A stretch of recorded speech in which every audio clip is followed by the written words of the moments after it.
दर्द का रिश्ता होता है। जिन्हें मैं दादी माँ कहा करता था, आज वो कहाँ है हमें पता नहीं। अगर दादी माँ मिल गई तो हमारी सारी परेशानियां दूर हो जाएंगी। ये है मेरी दादी माँ बरखा।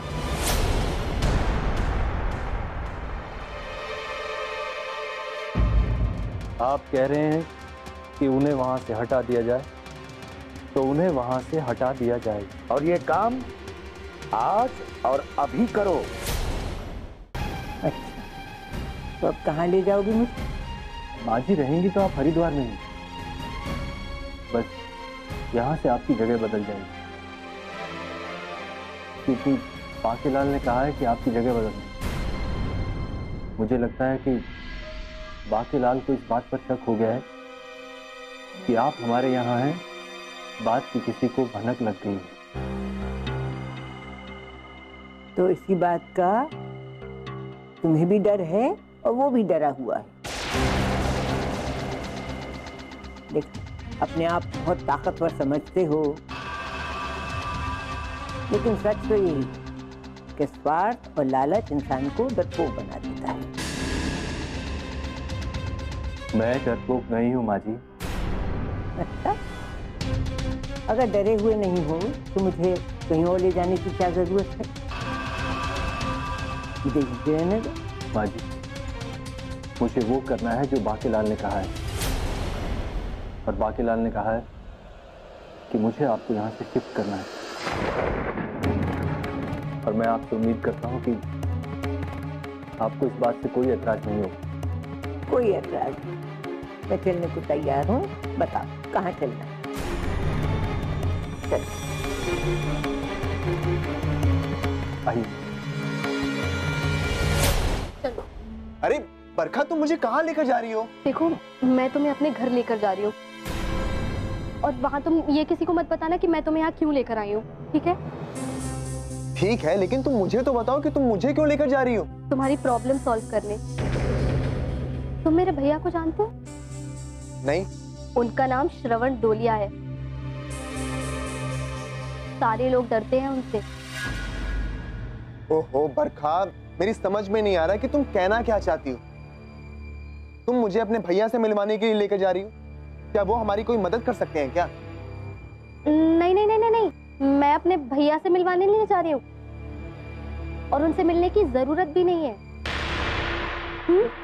तो फिर मुझे लेकर क्यों जा रही हो?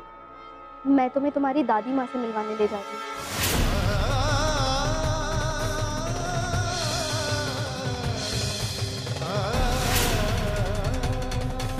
बरखा, तुम सच कह रही हो? दरअसल तुम्हारी दादी माँ मेरे भैया के कब्जे में है।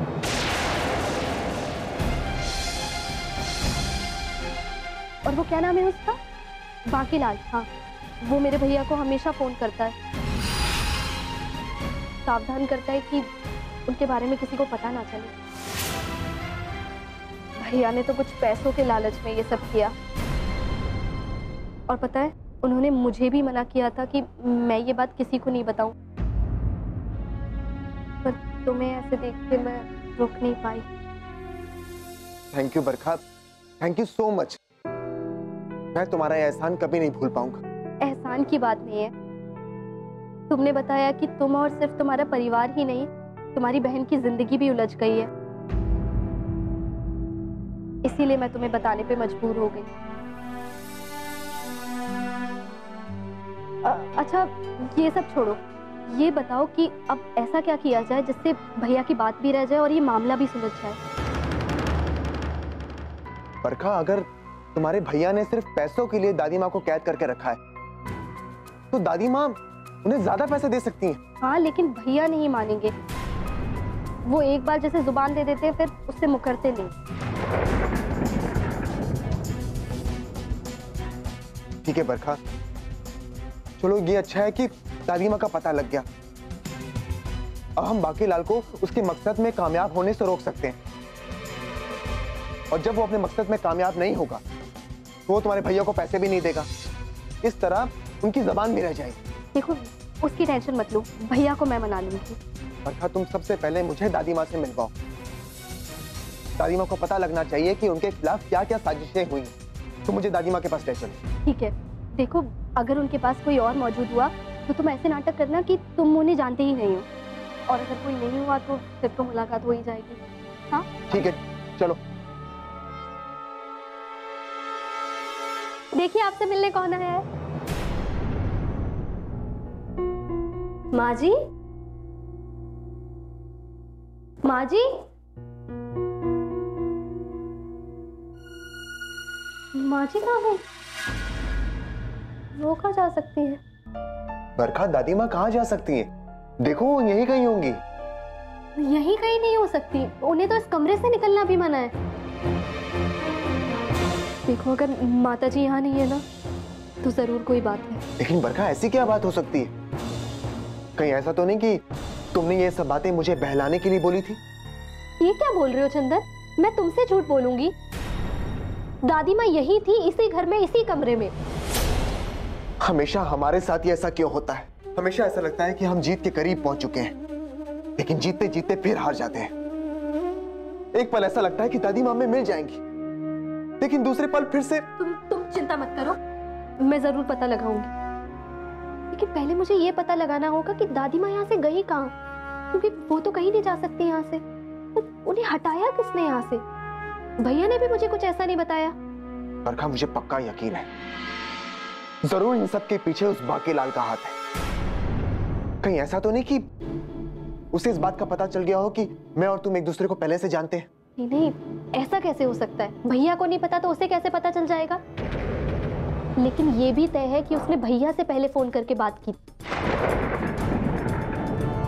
और बहुत परेशान लग रहा था वो। उसने भैया को कुछ हिदायतें भी दी थी। बरखा, मैं जानना चाहता हूँ कि वो क्या बातें थी, और दादी माँ है कहाँ?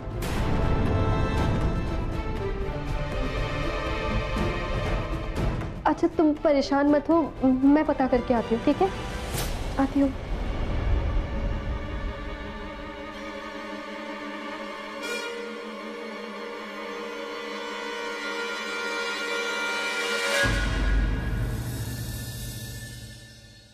आपके कहने पर उसने माताजी को दूसरी जगह पहुंचा तो दिया होगा ना? हाँ हाँ नैना, और दुलिया को मुझसे लाखों कमाने हैं। ना तो वो मेरी बात टाल सकता है और ना ही कोई लापरवाही कर सकता है। मुझे तो लगता है कि एक बार आप फोन कर लीजिए, और अच्छा होगा कि अगर आप खुद जाकर वहां जाकर देख ले, सुन ले कि बात क्या है। ना ना नैना, ना, बिल्कुल नहीं। जिस तरह मैंने अमरनाथ और केदारनाथ के पीछे उस सुनील को लगा रखा है, उसी तरह क्या अमरनाथ केदारनाथ ने मेरे पीछे किसी को नहीं लगाया हुआ? ये तो बहुत ही गलत काम होगा वहां जाना अपने हिसाब से। आपका ये सोचना भी तो ठीक है। वैसे मैंने सावधानी बरतते हुए उस दुलिया से कहा है कि माता जी को वहां से हटा दे। अब देखना यह है कि इस कार्य से अमरनाथ और मुकुंद प्रसाद में कुछ खलबली तो नहीं है अपने हिसाब से।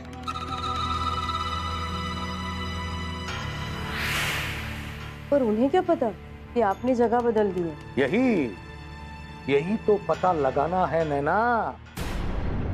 अगर मुकुंद प्रसाद चौरसिया का फोन आया तो ये मानकर चलना पड़ेगा है ना कि उन्हें माता जी के बारे में पता लग चुका है, और अगर उनका फोन नहीं आया तो फिर हमें ये सोचकर चलना पड़ेगा कि उन्हें माता जी के बारे में कुछ भी पता नहीं।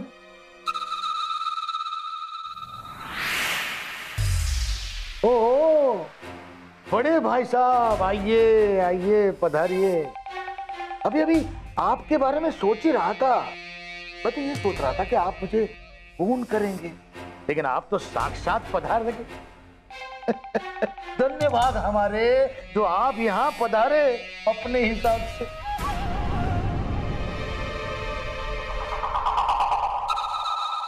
बाकी बहुत खेल खेल चुके तुम। मुकुंद प्रसाद को मोहरा बना के जो तुमने खेल खेला है वो अब सबके सामने आ चुका है। तो क्या फर्क पड़ता है अमरनाथ भाई साहब, क्यों नहीं ना? हाँ?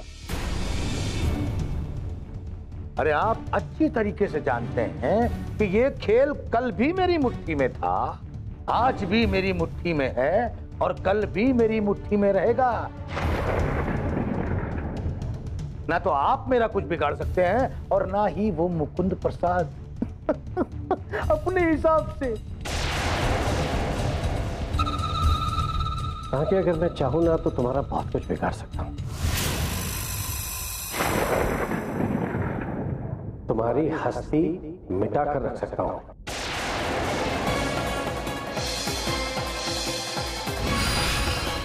लेकिन आप मेरा कुछ नहीं बिगाड़ सकते अमरनाथ भाई साहब। हाँ? क्योंकि आप मजबूर हैं, आपके हाथ बंधे हुए हैं, क्योंकि माता जी मेरे कब्जे में है ना। यही कहना चाह रहे हैं ना आप? एक सच तो स्वीकार करो, करो ना भाई साहब अपने हिसाब से। देखो बाके, मुझे और केदार को जमीन की लालच बिल्कुल नहीं है। अरे तो परेशान करने क्यों आ गए? अरे भाई 5-6 दिन तो बचे हैं, इंतजार कर लीजिए अपने हिसाब से। देखो बाकी मैं तुम्हें सिर्फ ये कहने आया हूं कि तुमने हमारी जमीन हड़प ली, ये बात हम बर्दाश्त कर गए,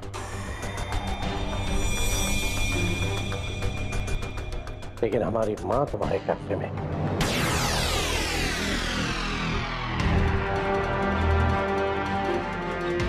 अगर हमारी मां को जरा से भी खरोंच आई तो एक बात बहुत अच्छी तरह से याद रखना, वो 20 एकड़ जमीन तुम्हारे किसी काम नहीं आएगी।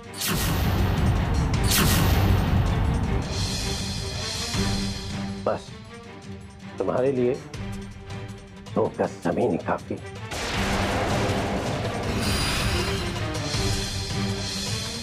कितनी? 2 गज तुम्हारे लिए काफी, याद रखना।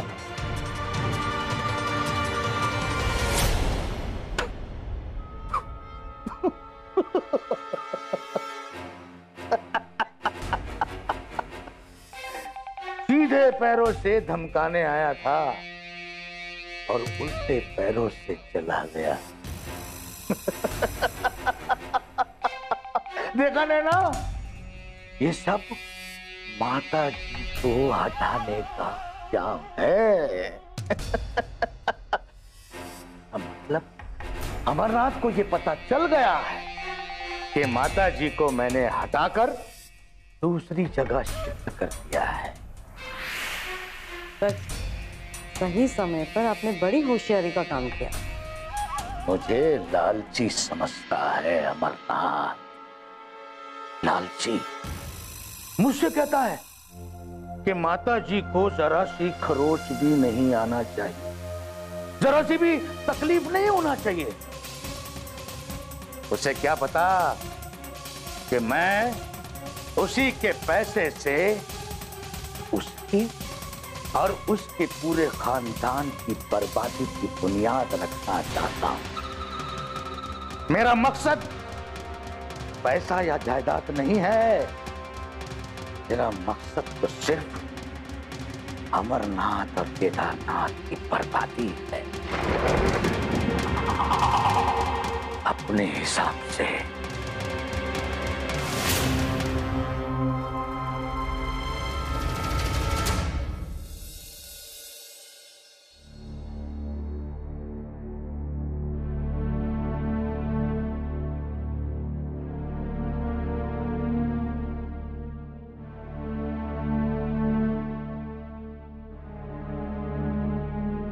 दीदी, क्या सोच रही हैं आप?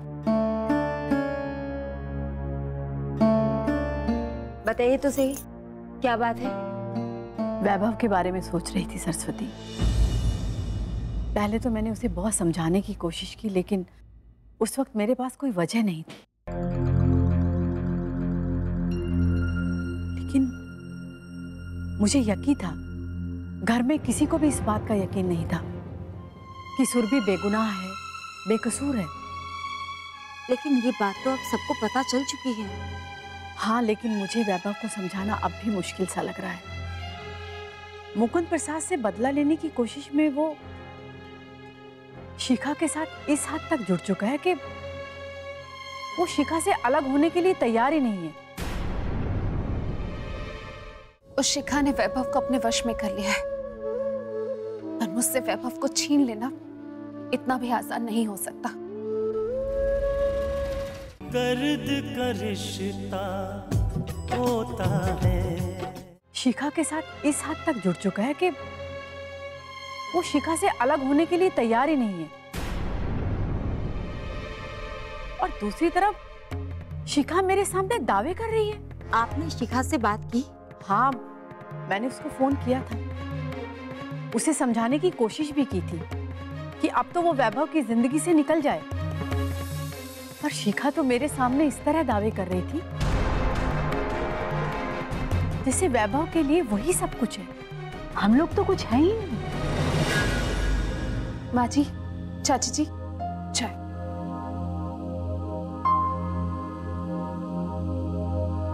सुरभि, तुम यहाँ आके बैठो। लाइए मुझे, अच्छा।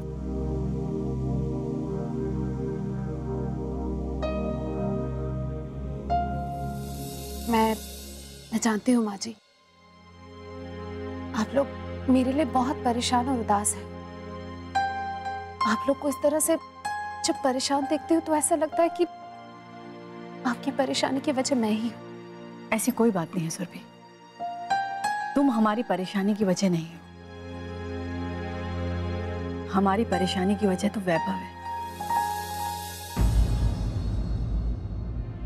हाँ बहू, हम तो तुम्हें बहू मान चुके हैं, लेकिन वैभव वो तो कुछ भी सुनने को तैयार नहीं है। चाची जी, मैं जानती हूँ उस शिखा ने वैभव को अपने वश में कर लिया है। अब तक वैभव की उसने जितनी भी मदद की है, उस मदद की कीमत को वो इस तरह से वसूलना चाहती है, और मुझसे वैभव को छीन लेना इतना भी आसान नहीं हो सकता।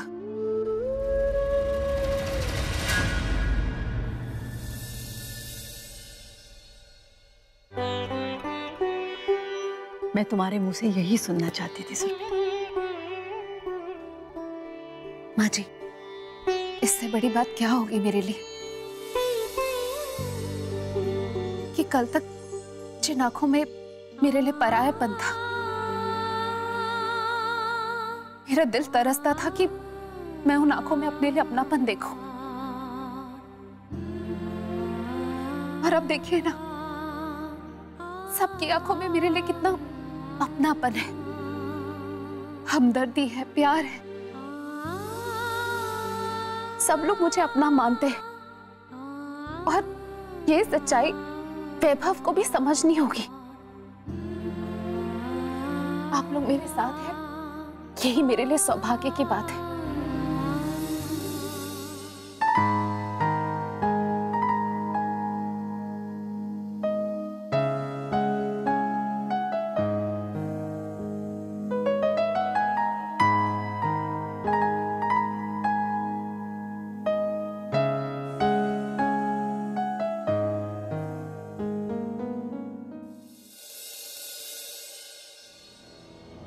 भैया, माता जी कहाँ है? वो अपने कमरे में नहीं है। आपने तो कहा था कि वो उस कमरे से बाहर भी नहीं निकल सकती। बरखा, हमने ये कहा था कि वो हमारी मर्जी के बिना कमरे से बाहर कदम नहीं रख सकती। बात क्या है भैया? क्या आपने माता जी को छोड़ दिया? छोड़ा नहीं, उन्हें दूसरी सुरक्षित जगह पर पहुंचा दिया गया। लेकिन भैया, आपने मुझे क्यों नहीं बताया कि आप माता जी को यहाँ से कहीं और ले जाने वाले हैं? तुम इतना परेशान क्यों हो रही हो? कभी कभी बताना तो दूर, हमारे पास सोचने और समझने का भी मौका नहीं होता। कहीं कुछ हलचल हो रही है, इसलिए बांकेलाल ने मुझे फोन किया और कहा कि माँ जी को यहाँ से हटा दो। इसलिए मैंने माँ जी को हटा दिया, क्योंकि मैं अगर ऐसा नहीं करता तो मामला बिगड़ जाता, तो परेशानी तो मुझे ही होती ना। अभी तक हलचल क्या है ये पता नहीं चला, लेकिन बाकीलाल ने कहा है कि पुलिस का मुद्दा खड़ा हो सकता है। लेकिन मैं पुलिस के चक्कर में नहीं पड़ना चाहता। लेकिन भैया कहाँ रखा है आपने उन्हें? मतलब कहीं आसपास रखा है या दूर? ऐसी जगह जहां कोई ना पहुंच पाए। और बरखा, अब तुम्हें उनकी फिक्र करने की जरूरत नहीं है। माँ जी की देखभाल अब दूसरे लोग करेंगे, ठीक है? जी भैया।